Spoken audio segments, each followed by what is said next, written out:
Good job, Tita Mondi! Maraming salamat po. At eto na nga, marami na naman ang tinatrangkaso nako at sinisipon dahil sa pabago-bago nga pong panahon. Mukha lang simple ang common cold at flu, pero nakakahawa ang mga ito at pwede po makaapekto sa araw-araw nating gawain. Pag-uusapan po natin ito mga kapatid, kaya tutok lamang po. Kasama syempre ang ating resident morning doctor ngayon na si Doc Richard. Good morning, Doc! Good morning, Mommy Dins! Happy Friday! And good morning din po mga kapatid, para po ipaliwanag kung paano alagaan ang ating kalusugan. Lalong-lalo na ngayong uso ang ubo at sipon, makakasama natin ang General Physician na si Dr. Elena Victoria Soliven. Good morning, Doc Elena. Good morning, Doc Elena. All the way from Pangasinan pa My siya. God, Doc Elena, what time did you leave Pangasinan? 2 days ago po kami bumiyahe. 2 days ago? Opo. Sobrang layo naman ng Pangasinan mo. Hindi. Para Nag-stay hindi ka na dito. nakapagod. Okay. Opo. Doc Elena, thank you. Sana naging safe ang mga kapamilya mo doon dahil nagbagyo, hindi ba? Opo. Okay naman kayo? Okay naman po kami. Good, And yung mga iba nakaka-recover na rin naman. Very good. Siyempre, sa lahat po ng mga kapatid natin sa Pangasinan, La Union, ano, sana po ay okay kayo today. Lalong-lalo na ang daming bagyong dumaan. Ito po, umpisahan na natin, Doc Elena, bakit mas madaling dapuan ng ubo, sipon o lagnat ang mga tao kapag maulan at kapag malamig ang panahon? Opo. Isa na po dito ang paghina ng resistensya ng tao. No? Okay. Ang kakulangan sa tulog, nutrisyon, pwede rin po ang stress. At syempre yung mamasamasang kapaligiran po natin, pwede po yung makahaba, no? Magpahaba ng buhay ng mikrobyo. Kaya mas madali din po tayong tamaan ng sakit. Pero siyempre, Mommy Dames, and para sa ating mga kapatid, napakahalaga na kailangan maunawaan nila na hindi talaga yung ulan o kaya yung malamig na panahon, yung direktang sanhi ng kung bakit tayo nagkakasakit tuwing rainy season. Ito ay dahil sa bacteria o di kaya pwede din yung virus, di ba, Doktora? So, ang nangyayari kasi kapag malamig o kaya umuulan, madalas nagsisiksikan tayo sa loob ng bahay, di ba? Tapos pwede nating maipasa yung mga virus o yung mga bacteria sa paghawak ng mga kontaminadong bagay, kagaya ng doorknobs. So, ganun talaga siya. Pero, eto naman, Doktora, para sa kaalaman ng ating mga kapatid, sino nga ba yung mga pinaka-vulnerable? Ibig sabihin yung mga mas madaling magkasakit sa ganitong panahon. So, ang pinakamadalas nakapitan ng sakit ay yung mga bata, age 0 to 5, yung mga matatanda, ang ating mga senior citizen, 60 pataas. Andyan din po ang mga buntis, ang mga may chronic illnesses, kagaya na lamang ng diabetes, cancer, o yung mga health workers natin dahil exposed din po sila. Okay. Siyempre, Doc, marami sa mga kapatid natin ngayon ang gumagamit ng home remedies kasi nga, takot din silang lumabas ng bahay nila or may mga tao din talagang do not want to take any medication dahil di sila naniniwala sa gamot.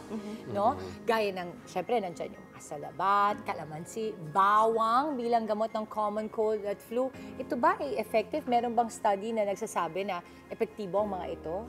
Yes po, ang mga home remedies, meron po silang mga natural antioxidants at anti-inflammatory effects. Kaya po nakakatulong po ito magpagaan ng mga sintomas, kagaya na lang po ng sore throat o pananakit ng lalamunan. At ito po ay makakatulong, pero tandaan po natin na hindi po ito kapalit ng gamot o ng bakuna, kaya mas mabuting magpatingin pa rin po sa inyong doktor para mabigyan kayo ng tamang gamot. Pero eto naman, Doc, yung tanong ng ating mga viewers, ano-ano nga ba yung mga gamot, Doc, na pwedeng inumin ng ating mga kapatid kapag meron silang mga common cold o kaya flu? Yes po. Lalo na kung nakakaabala na po sa araw-araw na aktibidad, pwede po kayong uminom ng mga over-the-counter drugs, katulad na lamang po ng paracetamol para sa lagnat. Antihistamines sa sipon, pwede rin po yan sa pangangati ng lalamunan.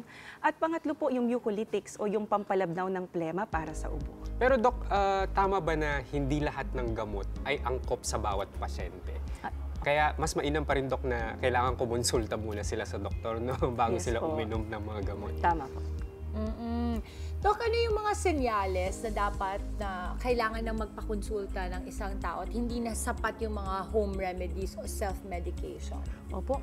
Pag may mga sintomas na po kayo ng lagnat na lumagpas na sa 3 araw, Pag nahihirapan po kayo sa paghinga, pag meron kayong matinding ubo na hindi gumagaling lagpas ng 1 linggo, at pagpapatuloy yung panghihina ng katawan, magpatingin na po kayo agad sa doktor. Yan. Pero eto, Doc, bukod pa sa vitamin C na pampalakas ng resistensya, ano pa nga ba yung mga pwede mong mairekomenda na vitamins o kaya supplements na maaring i-take, Doc, para maiwasan yung pagkakasakit, lalong-lalo na ngayong tag-ulan? Yes po. Pag umiinom po tayo ng supplements, importante po na tignan natin kung ano yung laman nito. Importante, meron siyang vitamin C, vitamin D, zinc, and iron dahil nakakapagpalakas po ito ng ating resistensya. Ayan, ang dami pala ng mga pwede pa kasi usually talaga pag sa lumang isipin, ang iniisip mo lang ay vitamin C. Oo. Baka mag-vitamin C Super ka ng vitamin vitamins. C, di ba? Pero a lot of other vitamins that we can take, like yun nga, iron, zinc, no? Yes. Meron ngayon, Doc, ng mga supplements na pagka tinake mo, merong vitamin C with zinc, with iron, may ganyan Kompleto na. na. Yes, okay. Doc, ito, ano yung mga inyong pangunahing paalala o payo sa mga kapatid natin, sa publiko para mapanatiling malusog ang kanilang pangangatawan, lalong-lalo na po ngayon ay tag-ulan? Una-una po sa lahat, palakasin po natin ang ating resistensya. Sa pagtulog, no, dapat 8 hours po ang ating tulog at hindi po siya putol-putol. Pangalawa, pagkain ng masusustansya ng pagkain. Katulad na lamang po ng gulay at prutas. Tapos, regular na pag-eehersisyo, pag-inom ng maraming tubig, 8 to 10 glasses of water a day. At kung kailangang lumabas, magsuot po tayo ng mask. At magpabakuna po laban sa flu. Ay, ang ganda. Maraming salamat, Doktora. And I'm so sure na marami sa mga kapatid natin ang na-enjoy na makinig po sa inyo. Kasi kahit anong sabihin mo, ang kalusugan ng top priority talaga natin. Nalaman natin yan sa pandemya. Kahit anong pag-iipon mo, wala, babagsak yan pag ikaw ay nagkasakit. Kaya importante to put our health on top of our priorities. No? We want to take care of our family, we have to take care of ourselves. Doktora, any social media accounts? Kasi medyo malayo ang Pangasinan. Yeah. So baka we can reach you, watch you on any of our social media platforms. Yes po. Please follow my FB page, Dr. Elena Victoria D. Sullivan. I also have my YouTube channel, Wow. Doc E. I also have song covers there. Please follow my TikTok and Instagram at Doc Elena Sullivan. Maraming salamat. Ayun, maraming salamat, Doc. Thank you Sana ay so huwag kang much. magsawa na bumalik sa amin, lalo na if we were to inspire a lot of our kapatids also to take care of their health. Mga kapatid, Dimples Romana po, maging maalam at may pakialam sa mga napapanahong issue at headlines.